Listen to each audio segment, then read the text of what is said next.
ำไมลูกเรือต้องรีไฟในห้องโดยสารทั้งที่มันมืดมากๆเลยโดยเฉพาะไฟล์หรือว่าเที่ยวบินตอนกลางคืนค่ะคลิปนี้นะคะพี่ตุ๋มจะมาแชร์เนาะในมุมมองของอดีตหัวหน้าลูกเรือของ Qatar Airways ก็แล้วกันนะคะเราจำเป็นที่ต้องรีไฟในห้องโดยสารจริงๆค่ะมันจะมีเหตุผลอยู่ประมาณ3อย่างด้วยกันเดี๋ยววันนี้พี่จุ๋มรวบรวมเอาแบบเหตุผลหลักเลยแล้วกันนะคะถ้าน้องๆสนใจจะทำอาชีพลูกเรือคลิปนี้จะมีประโยชน์ต่อน้องมากๆเลยดูให้จบนะคะ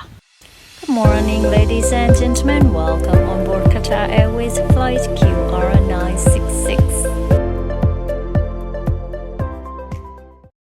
ก่อนที่เราจะไปเริ่มเนื้อหานะคะก็อย่าลืมกดไลค์กดแชร์กด subscribe ให้พี่จุ๋มด้วยนะจะได้เป็นกำลังใจให้พี่จุ๋มได้ทำช่องช่วยผลักดันนะคะให้ช่องเติบโตขึ้นเรื่อยๆเนาะและที่สำคัญเนี่ยเราจะได้มาเจอกันทุกสัปดาห์ด้วยค่ะถ้าพร้อมแล้วเราไปเริ่มเนื้อหากันเลย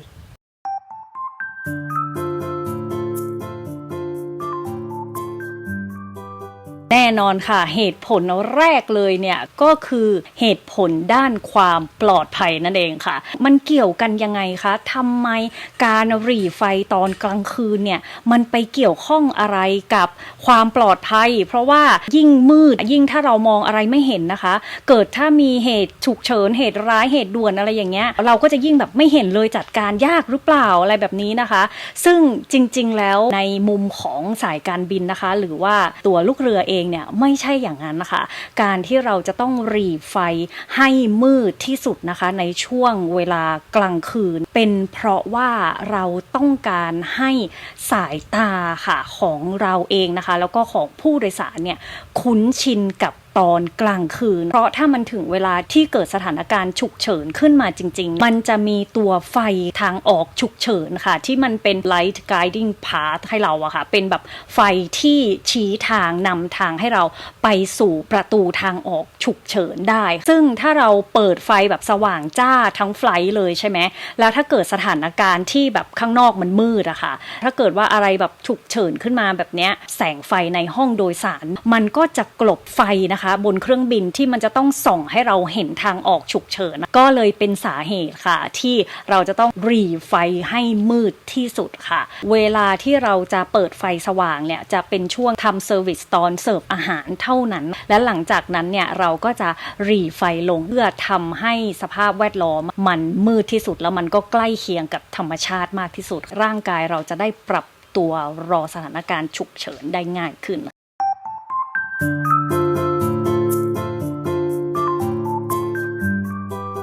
เหตุผลที่2ค่ะเหตุผลด้านการจัดการบนเครื่องค่ะ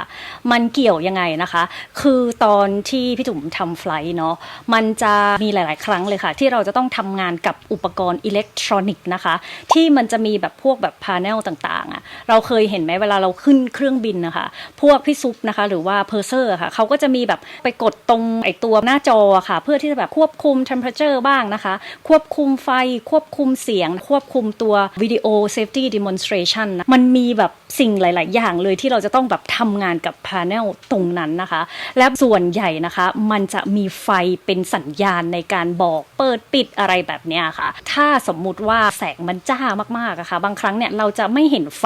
ที่แจ้งเตือนว่าสิ่งนี้มันผิดปกติก็ได้นะคะมันก็เลยเป็นเหตุว่าถ้ายิ่งทำไฟล์กลางคืนนะคะจะทำให้เห็นไฟได้ชัดขึ้นมากและอีกอย่างหนึ่งค่ะการที่เราหรี่ไฟ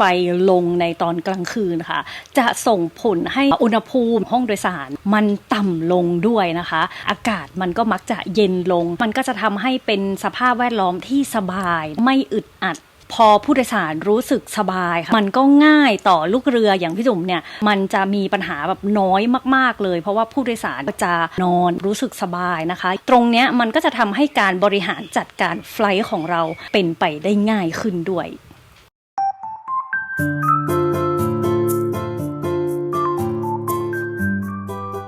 ส่วนเหตุผลอย่างที่3ค่ะก็คือความสะดวกสบายของผู้โดยสารนั่นเองค่ะด้วยความที่เวลาไฟลท์กลางคืนเนี่ยผู้โดยสารก็มักจะเหนื่อยกันอยู่แล้วเนาะเวลาเราเดินทางนะไป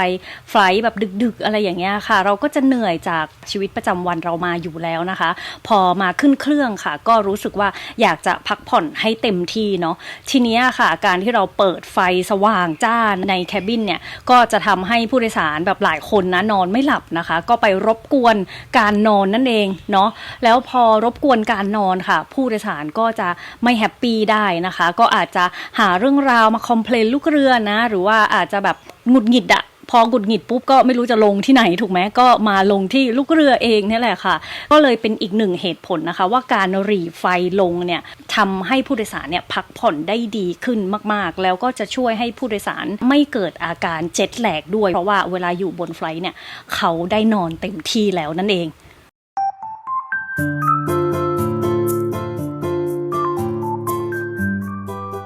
แล้วในฐานะลูกเรือเองอะค่ะเราจะจัดการยังไงถ้าทำงานในไฟลท์ถ้าเกิดมันไม่ได้มีกรณีอะไรฉุกเฉินขึ้นมามันก็จะมืดอยู่อย่างนั้นถูกไหมและเราจะทำงานกันยังไงนะคะเราจะมองเห็นได้ยังไง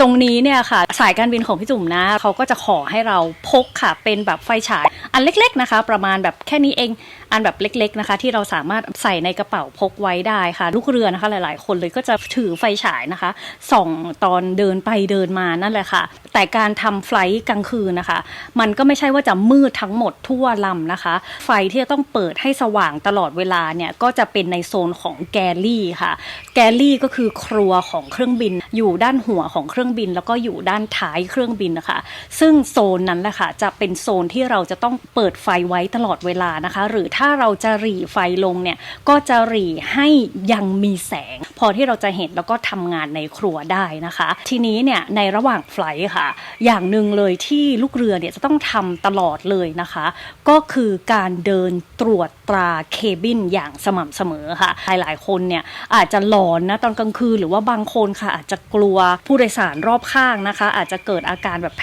นิคได้เพราะว่ายิ่งถ้าเดินทางคนเดียวแล้วเราไม่คุ้นชินกับผู้โดยสารรอบๆข้างอะไรแบบนี้ค่ะการเดินตรวจตราให้บ่อยนี่แหละค่ะก็จะเป็นหน้าที่หนึ่งเลยที่เวลาเราทำไฟลท์กลางคืนเนี่ยจะต้องเดินตรวจอยู่เสมอเลยนะคะสมัยที่พี่จุ๋มทำงานอยู่เนี่ยก็จะมีหน้าที่เขาเรียกกันว่า round of drinks เนาะก็คือเอา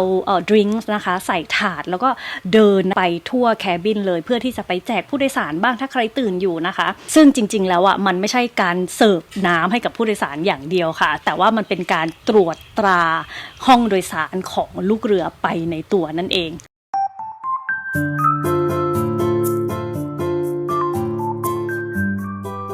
เวลาที่น้องเดินทางคนเดียวแล้วถ้าเกิดสมมติว่าเกิดอาการกลัวแบบนี้นะคะสิ่งที่จะทำได้เลยค่ะก็คือ1นะคะเราสามารถลุกขึ้นนะคะไปเดินยืดเส้นยืดสายค่ะไปเข้าห้องน้ำนะคะไปเปลี่ยนบรรยากาศให้ความกลัวมันสลัดออกไปได้นะคะหรือ2ค่ะเราอาจจะเดินไปที่แกลลี่เลยนะคะไปหาลูกเรือค่ะไปพูดคุยทำทีแบบไปขอน้ำบ้างนะคะหรือไปขอขนมอะไรอย่างเงี้ยไปพูดคุยเล็กๆน้อยๆนะคะกับลูกเรือวิธีนี้ค่ะก็จะทำให้น้องเดินทางได้อย่างสบายใจมากยิ่งขึ้นนะคะแล้วก็ไปถึงที่หมายก็จะได้มีความสนุกเนาะในการท่องเที่ยวของเราด้วย